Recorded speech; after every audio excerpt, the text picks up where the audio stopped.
Welcome to The Razor. I'm your host, John Rosso. Thank you for joining me here. This is just a brief introductory episode to the podcast, what it's about, who I am, why you should listen. So first and foremost, my background is this. After studying neuroscience and being in a PhD program for biological sciences, I took the natural next step and went into politics. Oh boy. I spent the better half of a decade working and managing congressional campaigns, as well as directing what goes on in the district for U.S. senators and congresspersons. But it didn't take long for me to get frustrated with my inability to actually make change happen. So I left and I became an entrepreneur in health, and I went down another passion of mine, and this is really combining those because ultimately at the end of the day, this is about gaining freedom inside and out. So a philosophical razor, the reason that this is called the razor, outside of the fact that my last name is Rosso and I love alliteration, so Rosso's razor, yes. But a philosophical razor is a principle that cuts through the fat, gets to the meat, gets to the heart of things. There's so much misinformation and disinformation out there that we need to do that for everybody. Now, we're coming from a pretty libertarian perspective. Austrian economics guides our way as well, but this is really for everybody who is interested in the effects that policy and the culture are having on us and what we can do about it.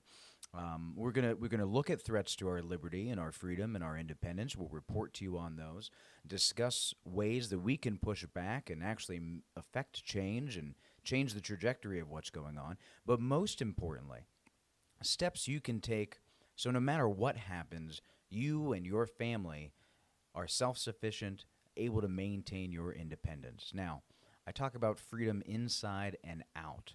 Most people are concerned with their freedom when it comes to external threats, either from government, from some other entity. They're concerned about their liberty. And boy, are we right now in a time where that is paramount. However, there are ongoing threats internal to our freedom because most people don't even realize how much power they give away on a daily basis to either other people or to ideas in their heads, memories, perspectives, and that is, to me, the most important thing because as the monk who gets thrown into the jail cell turns to the jailer and says, thank you, because he now has all of this wonderful solitary time in which to practice because he is internally free.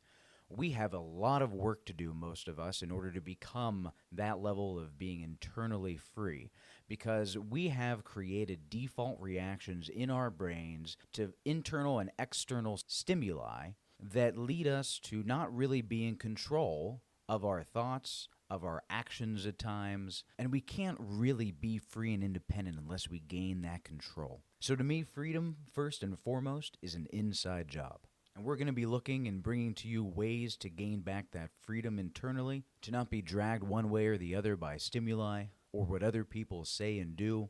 And to me, one of the most important ways to do that is to tackle identity and bias. Right now, we live in a culture where identity is being heralded as the most important way forward, and I completely and utterly disagree with that. I think it is one of the greatest threats to our freedom, both internal and external. So we're going to work very hard in bringing you ways to shed identities that blind us to bias, don't allow us to see the full picture of what's really going on, and in doing so, gain that internal freedom that then will make us so much more powerful now standing on a firm foundation to tackle whatever is coming at us externally. So I'm glad you're on this journey with us. Like and subscribe so you do not miss an update. Share with your friends so that together we can spread information, knowledge, wisdom, and power to help as many people as possible become free and independent.